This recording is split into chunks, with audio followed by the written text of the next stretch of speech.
તળાજા તાલુકાના ઉચડી ગામે ઉચડિયા મહાદેવના મંદિરે જન્માષ્ટમી પર્વ નિમિત્તે ઉચડી ગામ સમસ્ત સત્યનારાયણ ભગવાનની કથા કરવામાં આવી અને સત્યનારાયણ ભગવાનની કથામાં હજારોની સંખ્યામાં ભાવિ ભક્તો પધાર્યા હતા અને જન્માષ્ટમીના રોજ શનિવાર હોય અને દર શનિવારના અન્નક્ષેત્રના દાતા શ્રી નીતિનભાઈ કાપડિયા ભાવનગરવાળા છે તેઓ દાદાના દર્શન કરવા માટે પધાર્યા હતા।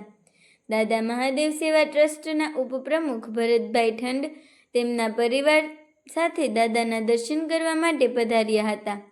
ખરક સમાજના બે ભાઈઓએ નવા ટ્રેક્ટર લઈને દાદાના દર્શન કરવા માટે પધાર્યા હતા અને સત્યનારાયણ ભગવાનની કથાની પ્રસાદીના રવાના દાતા કિશનભાઈ કરમશીભાઈ જાદવ તરફથી 30 કિલો રવો મળેલ। દરેક બાર ગામથી આવતા દાદાના ભક્તોને જણાવવાનું કે દર શનિવાર અને અમાસના દિવસે અન્નક્ષેત્ર શરૂ કરેલ છે। કેમેરામેન રાધેશ્યામ દાણીધરિયા ઉચડી। જીતેન્દ્રય સત્યવાદીને બુદ્ધિશાળી હતો। દરરોજ દેહમાં જેવા ભગવાને હતી તેનું નામ પ્રમુખદા હતું। એક વખતે રાજા ભદ્રશિલા નદીના કિનારે બેસી ભગવાન શ્રી સત્યનારાયણ પૂજન કરતા રહે છે। તે વખતે વ્યાપાર કરવાને માટે નીકળેલો સાધુ નામનો વાણિયો ત્યાં આવી પહોંચ્યો। દ્રવ્યથી ભરેલું વહાણ કિનારા ઉપર રાખી રાજાની પાસે ગયો। વ્રત કરતા જોઈ નમ્રતાથી પૂછ્યું। સાધુ વાણિયો કહે છે, હે મહારાજ, ભક્તિપૂર્વક અને શ્રદ્ધાવાન થઈ આ શું કરી રહ્યા છો તે વિસ્તારથી કહેવાની કૃપા કરો। ત્યારે રાજા કહે છે, પુત્રાદિની પ્રાપ્તિ માટે અત્યંત તેજસ્વી એવા શ્રી વિષ્ણુ ભગવાનનું વ્રત પૂજન મારા સ્વજનો સાથે કરું છું। આ વચન સાંભળી સાધુ વાણીઓ કે આદરપૂર્વક કહ્યું કે હે રાજા, એ વ્રત મને કહો, તમારા કહેવા પ્રમાણે કરીશ। કેમ કે મને પણ સંતતિ વ્રત કરીશું। એક દિવસે સાધુ વાણિયાની પતિની સાથે વાસ કરતા જ પ્રફુલ્લ મને અને શ્રી સત્યદેવની કૃપાથી ગર્ભવતી થઈ। 10 માસ પૂરા થતા લીલાવતીએ સુંદર કન્યા રત્નને પાછો આવ્યો। સુંદર અને ગુણવાન એવા મણિપુત્રને જોઈ સાધુ વાણિયાએ પોતાની જ્ઞાતિ અને સંબંધીઓ મિત્રોને સાથે રાખી વિધિપૂર્વક તેની પુત્રી કલાવતીના લગ્ન સુંદર યુવાન સાથે કર્યા। પણ દુર્ભાગ્યને કારણે લગ્ન સમયે પણ શ્રી સત્યનારાયણ ભગવાનનું વ્રત કરવાનું સાધુ વાણીઓ ભૂલી ગયો। વેપાર અર્થે નીકળ્યો। સમુદ્ર નામના શહેરમાં બંને સારી રીતે વેપાર કરવા લાગ્યા અને રત્નપુર શહેરમાં રહેવા લાગ્યા। ખૂબ મોટો વેપાર કરવા લાગ્યા।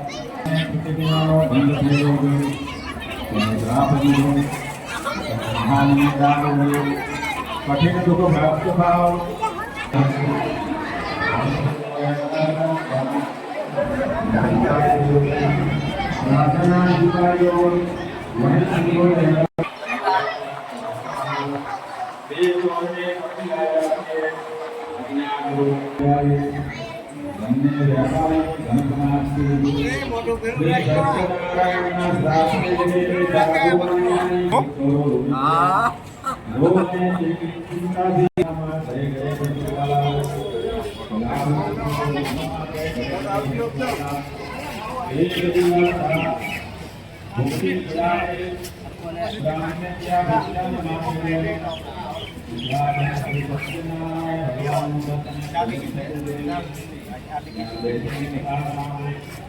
ભગવાન ને પ્રાર્થના કરી ઉભો રહેતો ને તો પછી મરાઈ જાવ મારો ઉપર ઉભો રાખતો ને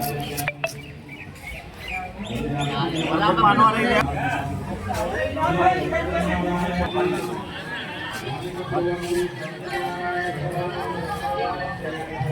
કેમેરામેન કે ના આવતો ને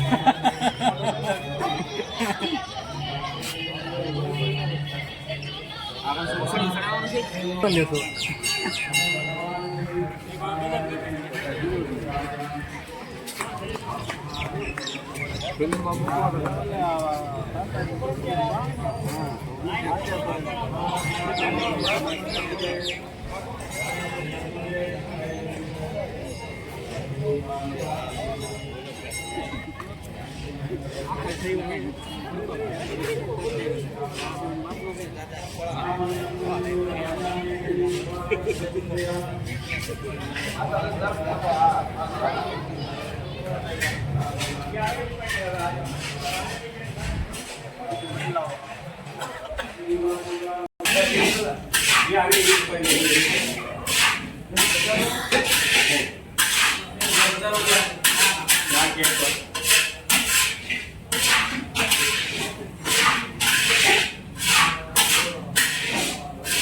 મામા બે શબ્દો બોલશે.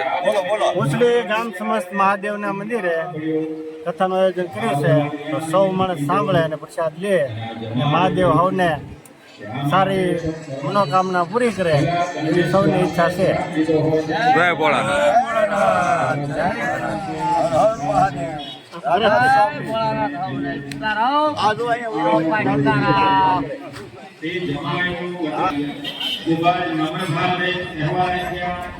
કે આપની પાસે જે ખોટું કર્યો મારો અપરાધને ક્ષમા કરો. વારંવાર પ્રણામ કરવાને બે શબ્દો બોલવો છે. બોલો.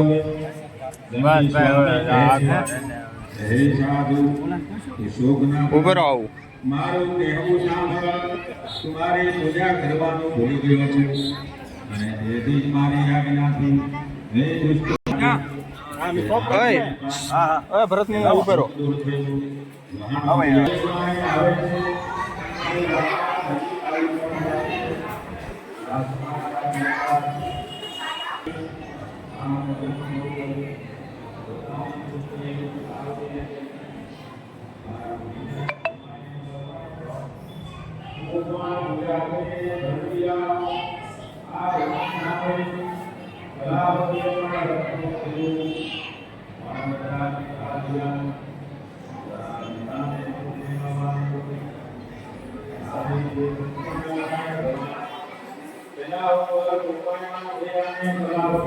મુકાઈ એવો જો ભરતભાઈ તું મુકાઈ એવો ફોટો લાવો તો કાગળિયા લઈ ગયો તો ડબ્બો નખાઈ દે. બેસો એટલે બેસો.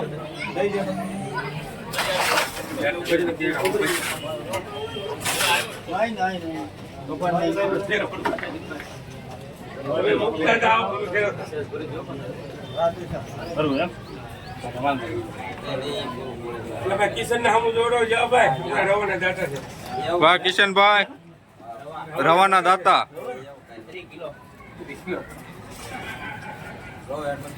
એટલે જ કહું છું કિશન ભગવાન હારું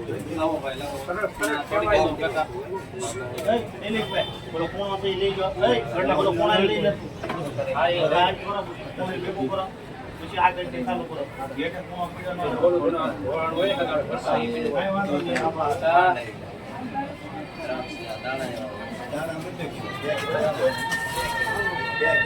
એલા તો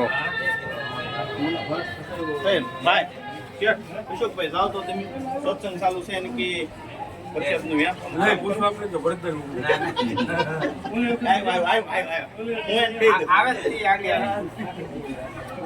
જય ભોળાનાથ. જય ભોળાનાથ. ઉસળિયા મહાદેવના મંદિરે સત્યનારાયણ કથાની કથા રાખેલી છે.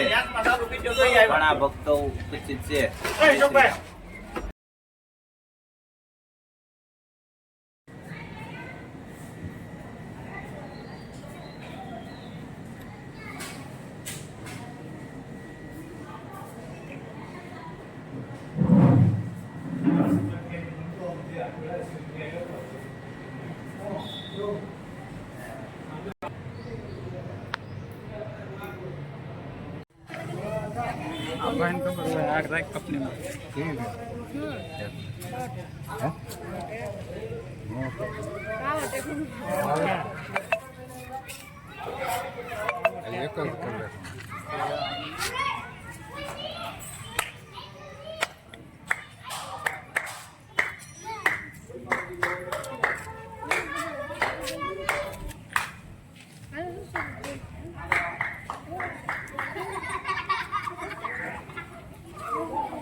એલા મારા મામીને તો આપો.